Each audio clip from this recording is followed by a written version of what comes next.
Since this is the one I picked to talk about, I feel like that's my obligation.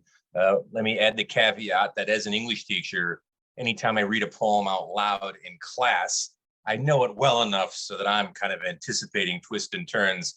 I've gotten exactly 1.5 times through this poem, so I haven't done the deep study. So we'll do the best we can with kind of an improvisational style and see how it goes.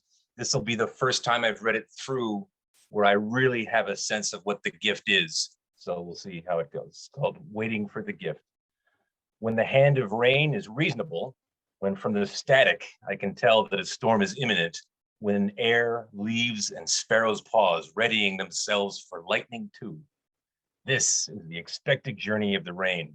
But yesterday, the storm brought with it the pause before the fall, the gasp before the start, and with it, the need to fall into storm, to flow, to stand at the open door, hands outstretched and face tipped up. Now I am ready to receive the wind, the slap of wet, the vibration like a prayer, like praise. And this is why I like the rain. Adagio of luminescence, beauty of expectation. And when the storm came, I watched the bubbles form on the deck and burst. And there on the spot, and I, alongside the sparrows, all balanced in wet, dripping trees, bent my head back to encourage this gift. Yes. Yeah, where to begin? Is this the commentary portion? Sure, yeah, just take a moment, say thank you to Bracha K for sharing this with us. But yeah, like what was thank you, Bracha, for the gift, for the gift of the poem. I was going to say thank you, Bracha, for sneaking up behind me and kind of hitting me with a baseball bat. And I was like, the first time I read it, I was kind of tearing up, but I didn't know why. Oh, intriguing. I think imagery is very nice. By the end, I was kind of clutching my throat, and clearly stuff going on with me, dad things, dog things, etc. And I liked all the poems for similar reasons. There was a simplicity to this one that I appreciated. There's something, it's probably a cliche at this point, but so is sex. It's a common experience to have that electricity, the feeling of static before the storm. There's a lot of us that get that. And I'm somebody who's traditionally kind of anxious in situations where there's no physical danger. We're at the DMV, or we're dealing with some kind of bureaucratic paperwork, that the going through the security at the airport, that really gets me anxious and tight. But there's something about before a big storm comes, if you can kind of sense it, you're feeling it coming, the atmosphere is changing, the animals are getting it, the leaves in the trees kind of turn inside out. So anybody who wants to touch on that moment, I'm interested because I relate to that moment. But this feels like this really nice slow motion sensual version of that. Layer one would be, doesn't the imagery and the kind of sensitivity that the narrator feels make me remember how good it feels to be in that moment? So that's obviously one of the channels running. But then another channel is kind of sensuality. I'm gonna go ahead and say bordering on sexual. And you can do a gross frat boy reading of the poem and have it be 100% sexual. I don't need to do that, but one could, and I think make a good case for it. But the idea of whatever that electricity is, the anticipation, the electricity before the storm, to have that captured so nicely, that's an experience I had as a very small kid, 5, 6, or 7 years old, running around. I'm afraid of so many physical things, but a giant thunderstorm that could have tornadoes in it, I'm just blasting out the back door, running around, ducking from tree to tree. And they're kind of a bravery that I only had in that particular sense. And that's reminded me of that. And so, yes, very grateful to Bracha for kind of bringing that bucket back up, particularly as I kind of march towards the 40th birthday. Wow. Well, and it's spiritual too. Oh, sorry, Aaron, go ahead. I just said, wow. I didn't quite get the I get it now, but like in the fourth stanza, getting into more of the sensual reading, I was so caught up in more of the emotional and kind of the emotion of like loss I was feeling and grief. And then if you just read the fourth stanza, you're like, oh, this is different. So I kind of, yeah, there was a layer of it where I was just kind of like not quite, that wasn't quite coming through for me on the first couple of reads even. But that's funny that it kind of triggers that childhood memory of the anticipation of a storm. And I'll shout out Melissa Mulvihill. Chris, I don't know if you remember the Mouthful of Storm prose poem. Yes. From a Same genre. previous roundtable, and that was kind of a similar spin on that theme. So shout out to Melissa. Well, and I'm not sure where you live in the country, Anne, but I live in the West. I'm in Nevada, and rain is considered a gift, a huge gift. We only get 7 inches of rain per year. When it rains, you know, people around here, we step outside and we look up. And I love that fourth stanza, by the way, and not just for yes, it's sensual, but it's also spiritual.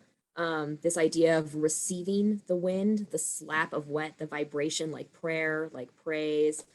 All of that entire fourth stanza is, there's so much that you can read into it, right? Like it's not just sensuality, it's not just anticipation, but it's like prayer. And I think about that, you know, anytime I see it rain, I have a little window here and I open my window so that I can experience it, so that I can receive that gift. And I like the language here, the way that even the language is anticipatory. When the hand of rain is reasonable, when from the static, and when the storm came. You know, it's I really like the way that this writer interacts with the storm. So yeah, it wasn't just, you know, that yes, there's that like childlike memory, but there's also a maturity to it, the way that we're approaching the storm and the way that we're talking about it here. It's the poem itself is a gift.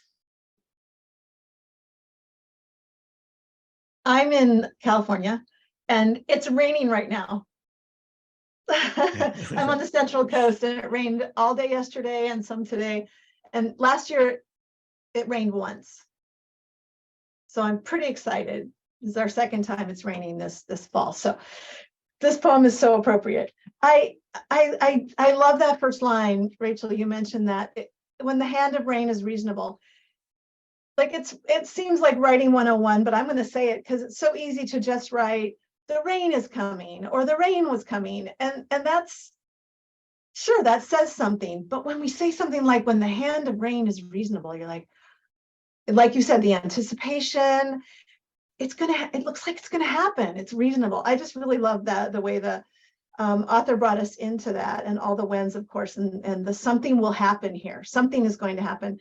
I also really liked in the writing, there were unexpected phrases. I mean, there's lots of verbs. There's pause and gasp and need and fall, flow, stand, slap, vibration. Like, I mean, there's so much action, and it really brings me into it.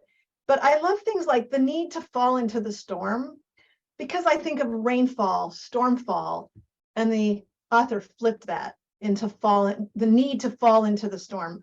That was my favorite line of the poem for sure. I still get kind of chills on that one. I really love it.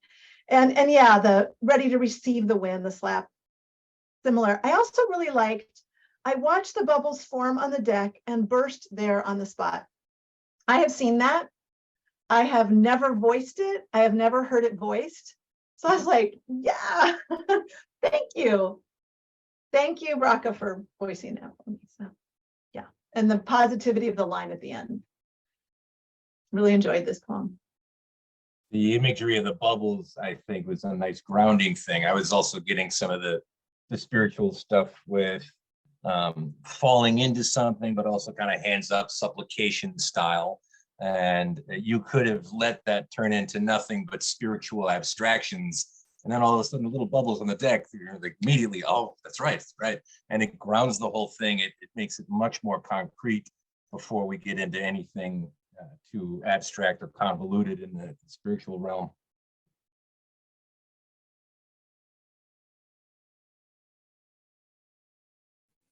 Aaron, you're muted. There's two avenues, like I was kind of thinking when I was listening for a minute, and on one level, there's like so many like just good practical like little moves. And on one hand, like the language is pretty direct and you read it through and the sentences kind of read like sentences when you read it aloud. And there's kind of a conventionalness to the structure there. But there's these interesting little twists, and they're, not anything too hard to follow or anything. But yeah, there's like an embodiment happening. There's kind of these action, kind of repetition, like you mentioned, of the verb words, and a couple of just insightful images. So like adding it all up, putting all those layers together, you come out with at the other end, like, it's a really interesting poem about, watching the rain through a window or something like that, which obviously is kind of a relatively cliche place to start, but it goes in such an interesting and nuanced direction. And then the other thing, which maybe you could comment on as a thought, is like how to land on something positive, uplifting, even though we mentioned the word spiritual a couple of times, without falling into that cliche. Like, how does this happen? Because this, I think, is a success on that, and that's kind of one of the things that stood out, and just from looking at it the first time when it was submitted. For me, I only thought of this in the last 10 seconds, and I don't want this to take away from Bracha, because obviously it's not derivative. The scene in the Shawshank Redemption, when he literally crawls through a sewage towards freedom, and then does the arms outstretched scene in the rain, is literally the cleansing. That scene must be kind of archetypal, because I don't even feel like it was the first time I saw it. It's just this Shawshank Redemption took a similar spiritual moment, and that was their spin on it. But I have to assume there must be something really essential about that feeling or that kind of moment, and giving yourself up in the rain, having this simultaneously sensual and spiritual moment. And this seems like a more high definition version of that, kind of the more sophisticated version of that same scene, which is so hopeful and so redemptive. And they hit you over the head with it in the Shawshank Redemption, but this is kind of a more sophisticated twist on what kind of feels like the same spiritual jujitsu move. Good points. Yeah, the archetypal nature of rain cleansing. I have a quick anecdote if you're up for it. Just 2 days ago, I drove to work, parked, was in the parking lot. I kind of have a little bit of routine of maybe 5 or 10 minutes, just kind of like settling in just before I go into work.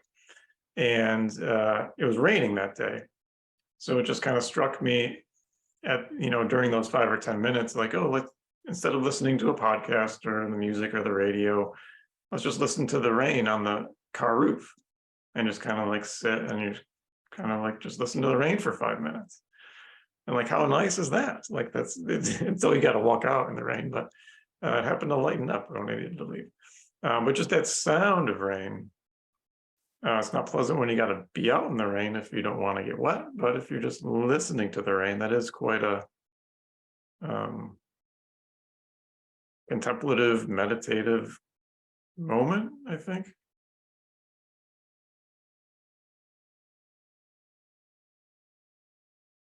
No? Well, I was going to say that rain is one of those, like, it's like one of those forces of nature that feels so mystical, right?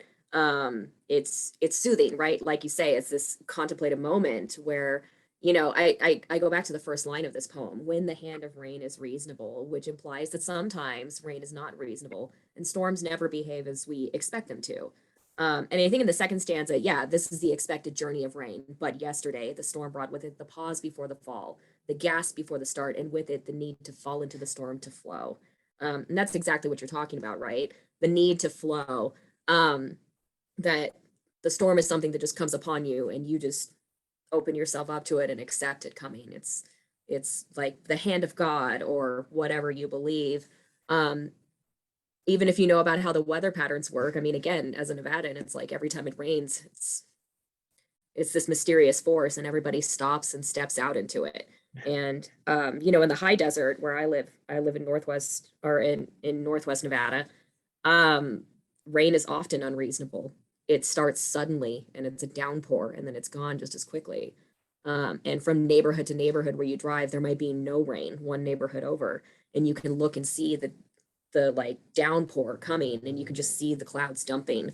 And so the hand of rain is really reasonable here, but even more when it's unreasonable, you want to step outside into it even more because it feels so much bigger than you.